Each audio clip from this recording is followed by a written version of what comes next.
Olá, estamos de volta com o Toda Mulher. No programa de hoje estamos debatendo os impactos do projeto da terceirização da mão de obra no trabalho da mulher. A gente estava falando de fato dessas perdas, né? Com relação a quem se responsabiliza a partir da terceirização pelo trabalhador, como é que vai ficar a situação de responsabilização?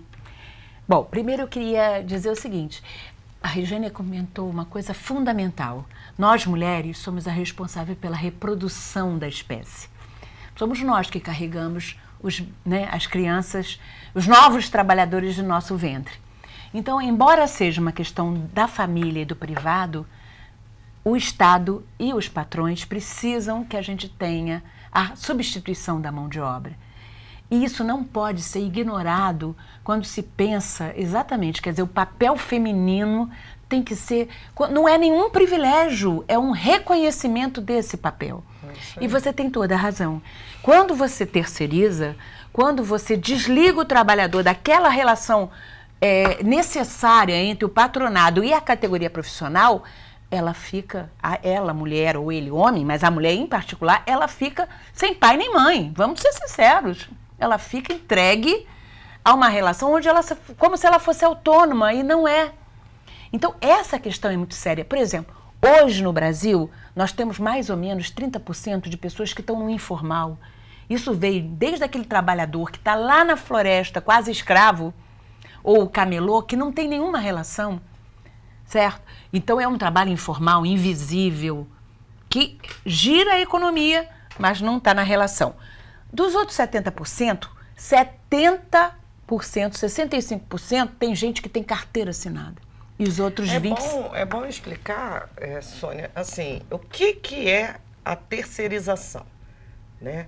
Você tá num hospital, você trabalha num hospital. Vou dar um exemplo. É claro, tá legal, é isso mesmo. Você trabalha num hospital, então você é funcionária daquele hospital.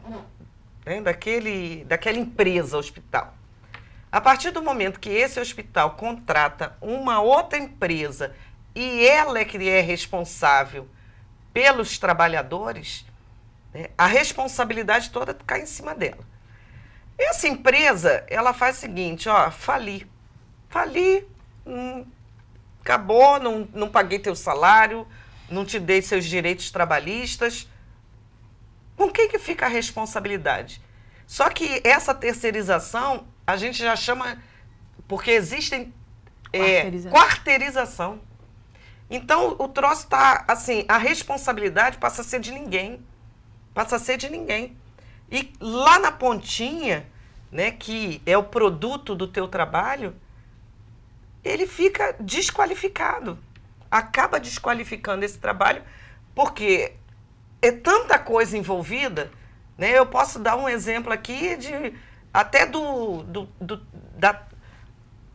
da tua, como é que eu vou falar? A tua proteção enquanto trabalhador. O EPI que você tem que utilizar. As empresas começam a fornecer qualquer coisa. Você passa a não ter mais o direito de reivindicar, porque a opressão é tanta. Na área da saúde, por exemplo, ninguém fala mais nada. Se tiver um paciente aqui do lado tomando uma medicação que não seja a medicação correta para ser dada, mas o teu patrão mandou você dar aquele ali, você vai dar aquele ali. Porque as pessoas começam a ficar com medo de perder aquele emprego. Então, sabe, essa terceirização... ela leva a uma fragilidade até do trabalhador se fortalecer através das entidades sindicais. Porque as entidades sindicais também, elas se esfacelam. Exatamente. E tem uma coisa que a deputada comentou que é verdade. Por exemplo, quando você é patrão e você tem um quadro, você tem interesse de dar carreira e qualificação. Porque você investiu naquele cidadão. Você não quer perdê-lo na próxima semana. O terceirizado não, ele vai ali, por exemplo, na Central do Brasil e diz o seguinte, quem está desempregado aí, monta uma turma. Porque a questão ele ganha na rotatividade. Você falou um pouco sobre essa questão do mercado informal. Tem muita gente que trabalha com o mercado informal, né? E quem defende a terceirização diz que, na verdade, as pessoas vão ser mais contratadas, que vai ter mais emprego. Vocês acreditam nisso? Eu tenho certeza que não. Eu quero dizer uma coisa clara. O que dizem que é a qualidade dessa lei, na verdade, já é jurisprudência, que é uma coisa que a deputada comentou. Quer dizer, antigamente o terceirizado, o patrão sumia, né? A terceirizada sumia e dizia assim, procura seu direito. Aí o que nós sindicalistas fazíamos? Chamávamos no tribunal a responsabilidade do contratante. Então, o hospital, digo assim, aqui a terceirizada assumiu, o hospital ou a Light, a subsidiária.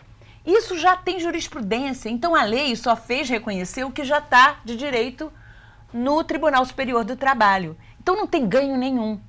Pelo contrário, hoje o que vai acontecer é que todo patrão vai querer ter terceirizada, porque a proibição era atividade fim, não podia ser terceirizada. Eles estão acabando com isso.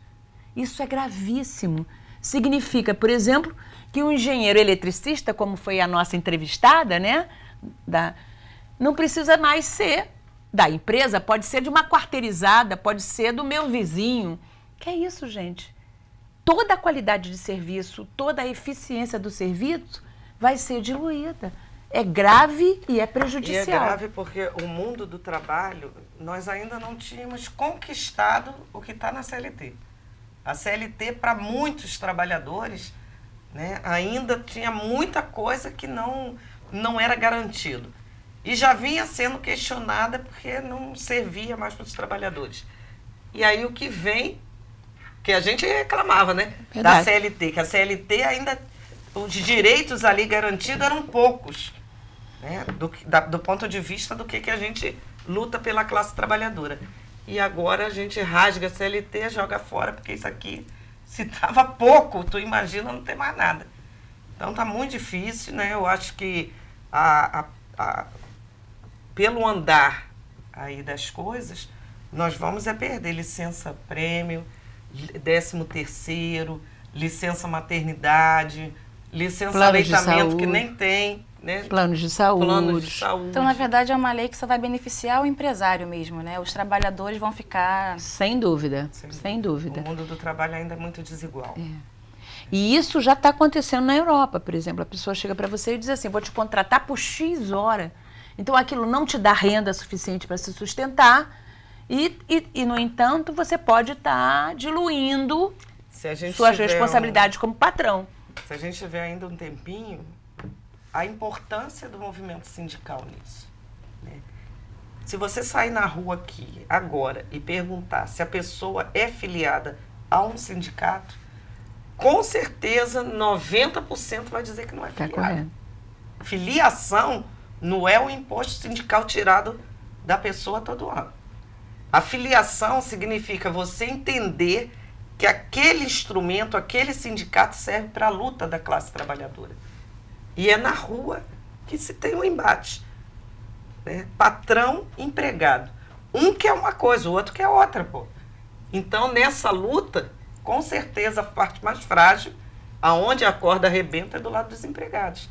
E as mulheres, muito mais.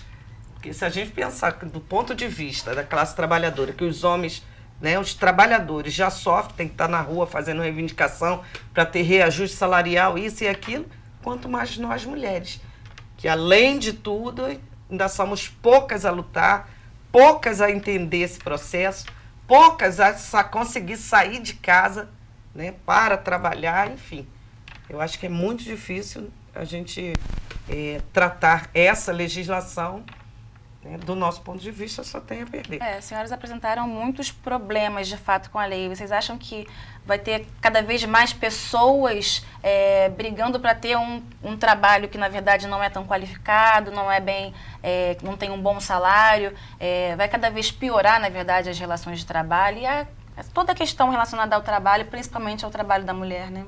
Eu posso te dar um exemplo concreto, objetivo, que inclusive tem registro. Ainda tem tempo para isso? O setor elétrico, por exemplo, federal, ele começou a fazer a privatização e as empresas como fornecedoras, tipo Light, do Brasil inteiro, passaram pela privatização. A primeira iniciativa foi fazer a redução do quadro próprio e chamar a terceirização. Particularmente na Light, por exemplo, hoje a Light tem 4 mil empregados, certo? E tem 9 mil terceirizados. No setor elétrico, a média, eu sei porque eu fui diretora da Federação Nacional dos Urbanitários, em média era assim, ganhava-se R$ 1.200 em 1995 o empregado que era aquele eletricista que cuida da sua casa, certo? Com a terceirização, saiu-se de R$ 1.200 para R$ 900. Houve um embranquecimento das empresas, porque os operários, os técnicos foram mandados embora. E se teve uma perda de quase 30% do salário. Coincide com a informação da CUT e do DIEESE. Percebe? Isso em 1996, 97. Agora querem privatizar a SEDAI. Exatamente. A área da saúde privatizada. A Caixa Econômica Federal. Caixa Econômica. Então, realmente a gente perdendo. E quem ganha com isso é o empresário, lógico. São muitos problemas, é um tema que está sendo muito debatido de fato, mas infelizmente o nosso tempo acabou, vou precisar encerrar o programa. Eu quero agradecer a presença de vocês duas aqui no programa hoje. Nós é que agradecemos. Eu, particularmente, a deputada e a você. Eu também agradeço. Obrigada. O Toda Mulher fica por aqui. Se você tiver dúvidas ou sugestões de pauta, envie para o nosso e-mail faleconosco@tvalerj.tv. E para rever esse programa, acesse o site www.tvalerj.tv. TV Alerj, o canal do povo fluminense.